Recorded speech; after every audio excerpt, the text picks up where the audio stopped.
আসসালামু আলাইকুম। এসটিএলপি টিমের পক্ষ থেকে আমি রয়েছি স্বাধীন। আর আজকে মূলত আমি আপনাদের সাথে বিনিং বিষয়ে আলোচনা করব।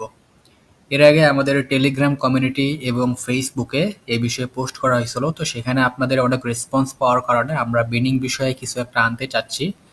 তারই ধারাবাহিকতায় আজকের এই ভিডিও। এখানে মূলত আমি আজকে বিন কি, বিন কিভাবে কাজ করে, বিন অ্যাটাক বলতে কি বুঝি, সো এই ওভারঅল জিনিসটা আমি আপনাদের সাথে এক্সপ্লেন করব আর কি। তো ফার্স্ট অফ অল আমরা একটু জানি যে বিন জিনিসটা কি। তো বিন হচ্ছে bank identification number. Okay, so প্রত্যেকটা ব্যাংকের র্যান্ডম কিছু বিন থাকে। এটা হচ্ছে প্রত্যেকটা ব্যাংকের আলাদা আলাদা কিছু বিন থাকে, যেমন আমি এখানে আপনাদের লিখে দেখাই। সো বিন মিন ব্যাংক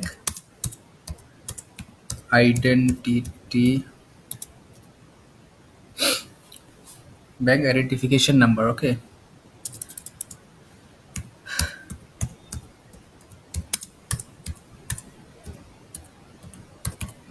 ওকে, সো বিন মানে হচ্ছে bank identification number. Okay, so এটা এখন কি, তো এখন বুঝতে হবে যে পৃথিবীতে কিন্তু অসংখ্য ব্যাংক আছে। ওকে, সো প্রত্যেকটা ব্যাংকের কিন্তু আচ্ছা আপনার নির্দিষ্ট কিছু বিন থাকে। যে ব্যাংকগুলো হচ্ছে আপনার ভার্চুয়াল কার্ড প্রদান করে থাকে, ফিজিক্যাল কার্ড প্রদান করে থাকে, সেই ব্যাংকগুলোর এরকম ব্যাংক আইডেন্টিফিকেশন নাম্বার থাকে। যেমন বাংলাদেশে ইসলামিক ব্যাংক আছে, ডাচ বাংলা ব্যাংক আছে। এই ব্যাংকগুলোর কি ডুয়েল কারেন্সি কার্ড সাপোর্টেড। এরা হচ্ছে এদের গ্রাহককে ক্রেডিট কার্ড বা ডেবিট কার্ড প্রদান করে থাকে। আমরা ছোটবেলা থেকে শুনছি না যে ক্রেডিট কার্ড দিয়ে শপিং করা যায়, এই করা যায়, সেই করা যায়। মানে শপিং মলে গিয়ে ক্রেডিট কার্ড পাঞ্চ করে শপিং করতেছে, অনলাইনে ট্রানজাকশন করতেছে। তো এটা মূলত আমাদের কার্ডের মাধ্যমে হয়। কিন্তু কার্ডে কিন্তু আপনার কোনো টাকা পয়সা থাকে না, টাকা থাকে হচ্ছে আপনার ব্যাংকে। ওই ব্যাংকের ওই টাকাটা ওই কার্ডের মাধ্যমে আমরা চাইলে যেখানে সেখানে আমরা খরচ করতে পারি, অথবা আমরা এটিএম বুথ থেকে কিন্তু আমরা কার্ডের মাধ্যমে আমাদের ব্যাংক অ্যাকাউন্টে থাকা টাকা উইথড্র করতে পারি। সো এটা হচ্ছে কার্ডিং সিস্টেম। ওকে, অনলাইন ব্যাংকিং সিস্টেম বলতে পারেন। যেমন বাংলাদেশে ইসলামিক ব্যাংকের আছে, যাদের ইসলামিক ব্যাংকে অ্যাকাউন্ট আছে তারা এই বিষয়ে ভালো বুঝতে পারবেন। সো এই যে কার্ডগুলা হয়, এই কার্ডগুলা দেওয়ার কিছু সিস্টেম থাকে। ওকে, সো এই কার্ডগুলার হচ্ছে প্রথম যে ৬টা ডিজিট থাকে, এই ৬টা ডিজিটকে মূলত বলা হয় বিন। আমি আপনাদেরকে একটু এক্সপ্লেন করে দেখাই, তাহলে আপনারা বুঝতে পারবেন জিনিসটা। আমি যদি এখানে সার্চ করি ক্রেডিট, ওকে, আমি ক্রেডিট কার্ড লিখে সার্চ করি, তাহলে আপনারা এই বিষয়গুলো ভালো বুঝতে পারবেন। সো এখানে দেখেন, এখানে কিন্তু অনেক কার্ড আছে। আমি একটা কার্ড নিয়ে আপনাদেরকে দেখাই একটু। এই যে কার্ডটা দেখতেছেন, এটা কিন্তু এটা কি বলবো, রিয়েল কার্ড না বলতে গেলে, এটা জাস্ট একটা ডামি কার্ড। এটা দেখে বোঝা যায়। সো কার্ডে মূলত কি থাকে, কার্ডে একটা 16 ডিজিটের নাম্বার থাকে। আপনারা যখন কোনো ফিজিক্যালি কোনো কার্ড দেখতে পারবেন, সো ওইখানে দেখবেন যে ওইখানে 16 ডিজিটের একটা নাম্বার থাকে। এই কার্ডের ক্ষেত্রে দেখেন 16 ডিজিটের একটা নাম্বার আছে। ওকে, আপনারা এখান থেকে হিসাব করলে বুঝতে পারবেন। এখানে মোট 16 ডিজিটের একটা নাম্বার আছে। আর কি থাকে, আর একটা এক্সপায়ারি ডেট থাকে। ঠিক আছে, তো একটা এক্সপায়ারি ডেট এখানে থাকবে। আর এরপরে হচ্ছে এই কার্ডে হচ্ছে আপনার একটা সিভিভি কোড থাকবে। এখানে অনেক কার্ড আছে, আমি যদি আপনাদেরকে দেখাই, যেমন এই কার্ডটা দেখেন।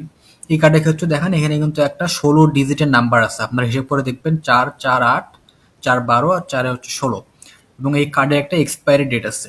সো এখানে একাধিক এক্সপায়ারি ডেট আছে। এটা যেহেতু আপনার দামি কার্ড, সো এখানে আপনারা বুঝতে পারবেন না। আমি আপনাদের অন্য একটা কার্ড দেখাই। এই যে এই কার্ডটা দেখেন, এই কার্ডের মধ্যে হিসাব করে দেখেন 16টা নাম্বার আছে। আর এইখানে হচ্ছে এক্সপায়ারি ডেট। এক্সপায়ারি ডেট হচ্ছে 12/23, এটা 23 সালে এক্সপায়ার হয়ে গেছে। এখন এক্সপায়ারি ডেটটা কি, প্রত্যেকটা জিনিসের কিন্তু একটা এক্সপায়ারি থাকে। আপনি যখন পাসপোর্ট নিতে যাবেন, আপনার পাসপোর্টে একটা এক্সপায়ারি ডেট থাকবে। আপনি ভিসা নিতে যাবেন, ভিসার কিন্তু একটা এক্সপায়ারি ডেট থাকে। সেম ভাবেই আপনি যখন কোনো কার্ড নেবেন কোনো ব্যাংক থেকে, সেই ব্যাংক থেকে কিন্তু আপনাকে ওই কার্ডের জন্য একটা এক্সপায়ারি ডেট দেওয়া হবে। যে আপনি একটা কার্ড নিছেন, এই কার্ডটা 2030 সাল পর্যন্ত থাকবে, এরপরে এক্সপায়ার হয়ে যাবে, এরপরে আপনাকে নতুন কার্ড নিতে হবে। এইভাবে কিন্তু প্রসেস চলে। সো প্রত্যেকটা কার্ডে একটা 16 ডিজিটের নাম্বার থাকে, আর একটা হচ্ছে এক্সপায়ারি ডেট থাকে। ওকে, সো এটা এইভাবে হচ্ছে এটা আপনার চলে। আর হচ্ছে আপনার আরেকটা জিনিস থাকে কার্ডে, সেটা হচ্ছে সিভিভি নাম্বার। সিভিভি নাম্বারটা কি, এক ধরনের পিন টাইপের। যেমন আমাদের ফেসবুকে পিন আছে, ফোনে পিন আছে, আমরা পিন ছাড়া আনলক করতে পারি না, পিন ছাড়া ফেসবুকে লগ ইন করতে পারি না, পিন পাসওয়ার্ড লাগে আমাদের। ঠিক একইভাবে আমাদের কার্ডেও আমাদের এক ধরনের পিন সিস্টেম থাকে, যে পিন ছাড়া আমরা কখনোই কোনো অনলাইন ট্রানজাকশন করতে পারবো না। অনলাইন ট্রানজাকশন করতে গেলে আমাদেরকে এই 16 ডিজিটের নাম্বার লাগবে, এক্সপায়ারি ডেটটা লাগবে, আর হচ্ছে একটা পিন নাম্বার থাকে, সে পিন নাম্বার দিতে হবে। পিন নাম্বারটা কোথায় থাকে? পিন নাম্বার থাকে এই যে কার্ডটা আছে, কার্ডের পিছনে পিন নাম্বার দেওয়া থাকে। হলো, সো যেটা বললাম আর কি। তো এটা হচ্ছে প্রথম 6 ডিজিট হচ্ছে পিন নাম্বার। আর যে পিনটা থাকে আর কি, সিবিবি অথবা সিবিসি একটা পিন থাকে 3 সংখ্যা অথবা 4 সংখ্যার, ওইটা মূলত আপনার ফিজিক্যাল কার্ডের পিছনে থাকে। আপনি যদি কখনো কার্ড পান ব্যাংক থেকে, তাহলে আপনি দেখবেন কার্ডের পিছনে একটা 3 অথবা 4 সংখ্যার একটা পিন থাকে, যেটাকে আমরা সিবিবি অথবা সিবিসি কোড নামে জানি। সো ওইটা ছাড়া আপনি অনলাইন ট্রানজাকশন করতে পারবেন না। সো এটা আমি আপনাদেরকে হালকা একটু বুঝাই দিই, তাহলে আপনাদের বুঝতে সুবিধা হবে। আহ, এটা হচ্ছে দুই টাইপের হয়ে থাকে, একটা হচ্ছে সিবিসি, একটা হচ্ছে সিবিবি। এই দুটো বেশিরভাগ ইউজ করা হয়। এটা হচ্ছে সিবিবি, যেটা হচ্ছে সিবিবি ফর আপনার ইয়া কার্ড, কি বলে, ভিসা কার্ড। ওকে, ভিসা কার্ড। ভিসা কার্ড বলতে আমরা জানি কার্ড হচ্ছে অনেক প্রকার হয়ে থাকে। সো যেমন ভিসা কার্ড আছে, আর হচ্ছে ডেবিট ইয়া আছে, মাস্টার কার্ড আছে। ঠিক আছে, এই দুইটা কিন্তু হচ্ছে আমাদের বাংলাদেশে বেশিরভাগ চলে। এছাড়াও বিভিন্ন দেশে বিভিন্ন কার্ড আছে, যেমন আপনি যদি আমেরিকার কথা বলেন, সেখানে আমেরিকান এক্সপ্রেস আছে। সো এখানে অনেক প্রকার ডিসকভার কার্ডও আছে ওদের এখানে। সো সিবিবি যেটা, এটা হচ্ছে ভিসা কার্ডের জন্য ইউজ করা হয়। আর এইটার ফুল ফর্ম বলতে গেলে হচ্ছে কার্ড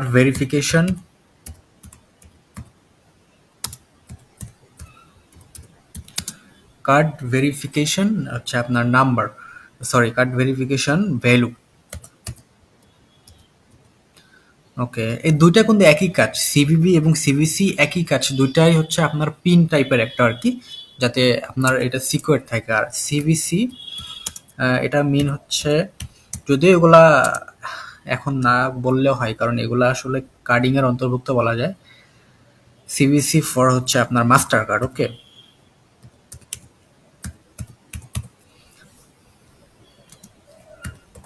ফর হচ্ছে মাস্টার কার্ড।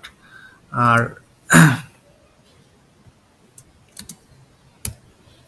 আর এটার ফুল ফর্ম হচ্ছে কার্ড ভেরিফিকেশন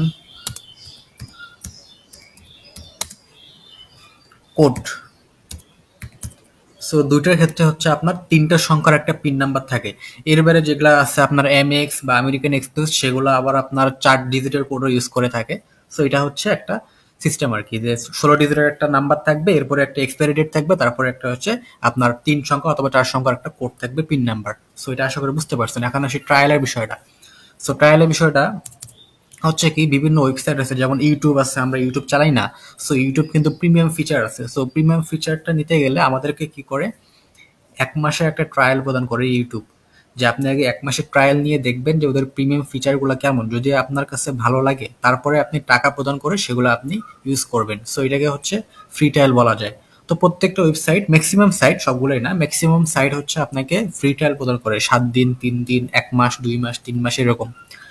তো বেশিরভাগ সাইটগুলো কি করে, ফ্রি ট্রায়াল দেওয়ার জন্য আপনার পেমেন্ট গেটওয়েটা চায়, অর্থাৎ আপনার পেমেন্ট ইনফরমেশন চায়। পেমেন্ট ইনফরমেশন বলতে আপনার যে কার্ড ডিটেলস গুলো চায়। কেন চায়? যাতে ফ্রি ট্রায়াল যখন এক্সপায়ার হয়ে যাবে, মানে আপনি 1 মাসের ট্রায়াল নিছেন, 1 মাস ট্রায়াল যখন এক্সপায়ার হবে, তখন ওরা কি করবে, আপনার সে কার্ড থেকে চার্জ করবে, অর্থাৎ টাকা কেটে নিবে। সো এই জন্য ওরা হচ্ছে আপনার একটা পেমেন্ট সিস্টেম চায়। সো হ্যাকাররা বা কার্ডাররা বা আপনারাই যেটা বলেন আর কি, সো মানুষ কি করে, একটা ফেক পেমেন্ট ডিটেলস সেখানে প্রদান করে। অর্থাৎ আমার কার্ড আছে, কিন্তু আমি কার্ড দিয়ে ফ্রি ট্রায়াল নিব না, আমি একটা ফেক কার্ড দিয়ে নেব, যাতে পরবর্তীতে কোনো সমস্যা না হয়। এবং এইভাবে কি করে ওরা একটা করে অ্যাকাউন্ট করে এবং ফ্রি ট্রায়াল নেয়, আবার একটা করে অ্যাকাউন্ট করে ফ্রি ট্রায়াল নেয়। এভাবে মূলত চলে আসতেছে। যেমন আমরা ইউটিউবের ক্ষেত্রে করি, বিভিন্ন টেলিগ্রাম চ্যানেল থেকে যেমন আপনারা বিন নেন, সে বিনগুলো কই থেকে আসে? সেই বিনগুলো কিন্তু এরকম কার্ডাররাই তৈরি করে থাকে। সো আশা করি বিষয়টা বুঝতে পারছেন। সো আমি যদি একটা এক্সাম্পল হিসেবে দিই, মনে করেন এখানে একটা নাম্বার আছে 564321, এটা হচ্ছে একটা বিন নাম্বার। হ্যাঁ, সো এটা কোন দেশের বিন আমি কিছু জানি না, এটা আদৌ ভ্যালিড কি ইনভ্যালিড সেটাও আমি জানি না। সো এই যে বিনটা আছে, সো এই বিনটা হচ্ছে 6 সংখ্যার বিন থাকে, আর হচ্ছে একটা কার্ড নাম্বার হচ্ছে 16 সংখ্যার হয়ে থাকে। সো এখন এরপরে হচ্ছে আপনার র্যান্ডমলি 10টা নাম্বার থাকবে। ওকে, র্যান্ডমলি এরকম 10টা নাম্বার থাকবে, এরপরে একটা এক্সপায়ারি ডেট থাকবে, মনে করেন 12/27, আর এরপরে হচ্ছে একটা কোড থাকে এরকম 3 সংখ্যার। ওকে, সো এটা হচ্ছে একটা র্যান্ডমলি নাম্বার, মানে কার্ড নাম্বার আর কি। সো এটা কার্ড নাম্বারটা ভ্যালিড নাকি ইনভ্যালিড সেটা আমি সঠিক জানি না। সো হ্যাকাররা যেটা করে এরকম ওরা হচ্ছে বিন খুঁজে বের করে, এরকম ৬ সংখ্যার বিন বের করে বিভিন্ন ব্যাংকের, এবং সেগুলোর মধ্যে ভ্যালিড ইনভ্যালিড বিন ওরা আলাদা করে। করার পরে ভ্যালিড বিন থেকে এরকম ওরা কার্ড তৈরি করে, এই যে এরকম কার্ড তৈরি করে, করে সেই কার্ডগুলো ওরা আবার বিভিন্ন চেকারের মাধ্যমে চেক করে। ঠিক আছে? সেগুলার কারণ একটা কার্ড হচ্ছে সব ক্ষেত্রে ওয়ার্ক করে না, ভাগ আছে। যেমন আপনার পেমেন্ট গেটওয়ে ভাগ আছে, ব্রাইনট্রি আছে, স্ট্রিপ আছে, এরকম ভাগ আছে। তো ওরা কি করে, এই বিন থেকে কার্ড তৈরি করে, তারপরে সেগুলো চেকারের মাধ্যমে চেক করে, যেগুলো ভ্যালিড বিন মানে ভ্যালিড কার্ড, সেগুলোর মাধ্যমে ওরা কি করে বিভিন্ন সাইটে ওরা ট্রায়াল নিয়ে থাকে। যেমন আপনার ওয়াইটি মানে ইউটিউব আর কি, তারপরে হচ্ছে আপনার নেটফ্লিক্স, তারপরে হচ্ছে আপনার গ্রামারলি। সো এই ধরনের বিভিন্ন সাইট আছে যেখানে পেমেন্টও করা যায়, আবার কিছু কিছু বিন আছে যেগুলো বাক্সের সুযোগ নিয়ে হ্যাকাররা যেটা করে ডিরেক্টলি একদম ওরা $200-300 একদম পেমেন্ট করে ফেলে। আর কিছু কিছু সাইট আছে যেগুলোর জন্য ওরা ফ্রি ট্রায়াল ইউজ করে থাকে। তো এইভাবে মূলত এই বিনগুলো তৈরি হয় বিভিন্ন সাইটের। আর বিন তৈরির প্রসেসটা খুবই ধৈর্য সাপেক্ষের, এটা অনেক সময় লাগে। ঠিক আছে? কারণ আপনাকে একটা করে বিন বের করতে হবে, ওইখান থেকে কার্ড তৈরি করতে হবে, তারপর বিভিন্ন সাইটে গিয়ে আপনাকে ট্রাই করতে হবে। যদি কোনো সাইটে এটা কাজ করে হিট চলে আসে, তাহলে ওই বিনটাকে ওই সাইটের জন্য কার্যকরী হিসেবে ধরা হয়। তখন কি করে হ্যাকাররা ওই কার্ডটা, সরি ওই বিনটাকে ওরা সেল করে, অথবা বিভিন্ন কমিউনিটিতে ওরা ফ্রিতেই পোস্ট করে দেয় অথবা শেয়ার করে দেয়। সো এইভাবে হচ্ছে বিনগুলো আমাদের তৈরি হয়ে থাকে। ঠিক আছে? তো এই বিনগুলো কিন্তু ব্ল্যাক মার্কেটে প্রচুর কেনা বিক্রি হয়। তো আশা করি আপনারা বুঝতে পারছেন যে বিন জিনিসটা কি, এটা কিভাবে কাজ করে। আর আমরা যখন টেলিগ্রামে বিভিন্ন কমিউনিটিতে দেখি বিভিন্ন ভিপিএন, বিভিন্ন ইউটিউব প্রিমিয়ামের বিন শেয়ার করা হয়, সেগুলো মূলত এইভাবেই তৈরি হয়ে থাকে।